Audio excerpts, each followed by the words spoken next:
बहुत बहुत राकेश कंबोज जी जिन्होंने अपने सभी जो कार्यकर्ता जिन्होंने इंद्री हल्के के कार्यकर्ता जिन्होंने इनके लिए दिन रात मेहनत करी और इंद्री हल्के में आज एक विशाल सभा रख के सबके लिए सबका मान सम्मान किया, सबका धन्यवाद किया और एक हौसला दिखाया और बड़ा अच्छा जो आपने देखा कि बहुत अच्छा तो राकेश जी को इस बात में बधाई देता हूं और इंद्री हल्के के सभी कार्यकर्ताओं का इस अवसर पे कांग्रेस के कार्यकर्ताओं का जिन्होंने चुनाव में अपनी तरफ से कोई कमी कसर नहीं छोड़ी, उन्होंने पूरी मेहनत करी,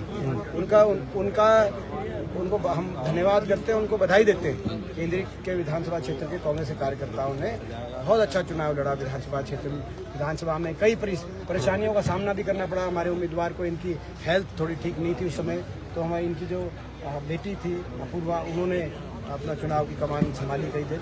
उन सब के बावजूद कार्यकर्ताओं ने चुनाव अपने आप इन्होंने लड़ा, तो आज ये सारे कार्यकर्ता बधाई के पात्र हैं और धन्यवाद के पात्र। राज्यसभा में आपको जीत मिली है, वो कौन लोग थे, कौन से ऐसे विधायक थे जिनका नाम? देखिए हमारे जो है राज्यसभा में 5 हमारे जो ऐसे विधायक निकले जिन्होंने क्रॉस वोट करी है और उनके नाम, उनकी सारी रिपोर्ट ऊपर जा चुकी है। धीरे धीरे उनके सारे सबके एक के नाम आपके सबके सामने आ जाए।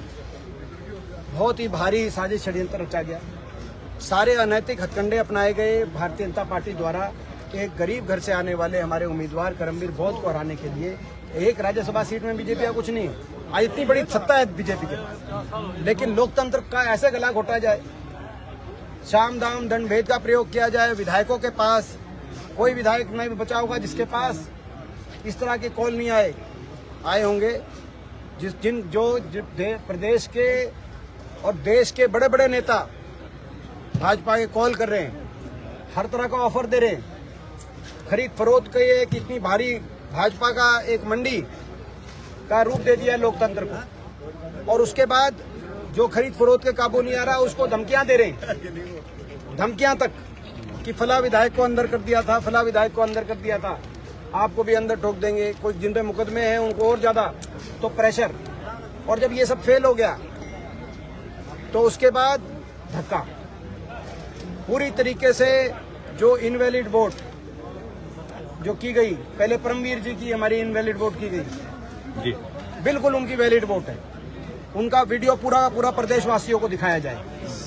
मेरी ये मांग है, परमवीर जी की वोट डालते हुए का वीडियो पूरे प्रदेशवासियों को दिखाया जाए। उनकी पूरी वैलिड वोट है, उनकी वोट इनवैलिड करी।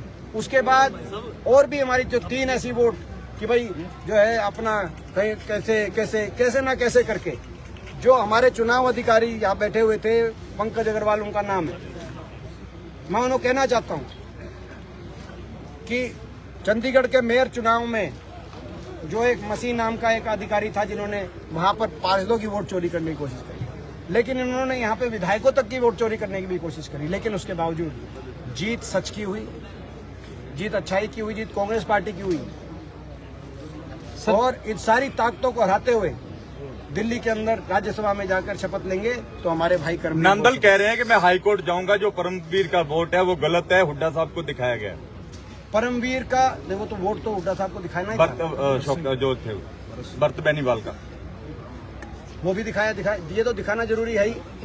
वो देखो छीनने की कोशिश की, वो ऐसा है, ऐसा छीनने की कोशिश अपना वोट करेंगे, ऐसा है कि भाई आप जो है इस बात को आप खुद समझो कि आज ये बड़े हास्यास्पद बयान दे रहे हैं। धक्काशाही, अगर मैं समझता हूं कि इस तरह की धक्काशाही देश के अंदर आज हरियाणा ने रोक के लोकतंत्र की लाज बचाई है। हरियाणा के वो विधायक अपनी कसौटी पे खड़े रहे, मैं उन विधायकों को बहुत बहुत बधाई देता हूं कि जो 32 विधायक जो इस खरीद फरोख्त और इस भाजपा के लोकतंत्र के गले घोटने की साजिश का जिन्होंने सामना किया, वो 32 विधायक खड़े रहे। सर, हरियाणा के आज मेरा मानना है कि इन विधायकों का भी सम्मान देशवासियों और प्रदेशवासियों की नजर में बढ़ना चाहिए। ठीक बात है, जिन विधायकों ने गद्दारी करी है, उन विधायकों के खिलाफ पार्टी तो कार्रवाई करेगी, लेकिन जनता भी उनको कभी बख्शे ना। लेकिन मैं जनता से कहना चाहता हूँ, जो विधायक ईमानदारी से खड़े रहे हैं, उनके प्रति भी जनता में सम्मान का भाव बढ़ना चाहिए। सर बीजेपी के मंत्री कह रहे हैं कृष्ण बेदी जी कि कहीं ना कहीं धमकाया गया उनको भी। देखिए, ये जो अपना जो आपने रामकिशन गुर्जर जी की बात करी, उन्होंने इस्तीफा दिया है क्योंकि एक जो क्रॉस वोट है वो शैली चौधरी जो है नारायणगढ़ से विधायक, एक क्रॉस वोट उनका है। तो उन्होंने जो पार्टी की कार्रवाई की प्रक्रिया से पहले उन्होंने इस्तीफा दिया, और ये इस्तीफा तो बाकी जो है सभी को देना चाहिए। अपनी विधानसभा की जो है उनकी सदस्यता से जो है, अगर आपने इतनी गद्दारी करी है तो ये दम भी दिखाओ, इस्तीफा दो। तो एमएलए को देना चाहिए सर, गुज्जर जी ने क्यों किया? वो उनके हस्बैंड है, उनके हस्बैंड है वो, आप उनके हस्बैंड है, इसमें क्या है अपना, उनने मिलके बीजेपी कह रही है सर इनेलो बी टीम है कांग्रेस की। नांगल से जो आपकी विधायक है, उनका भाई आप इस तरह से मेरे से ये पूछ रहे हो कि भाई उनने क्यों दिया?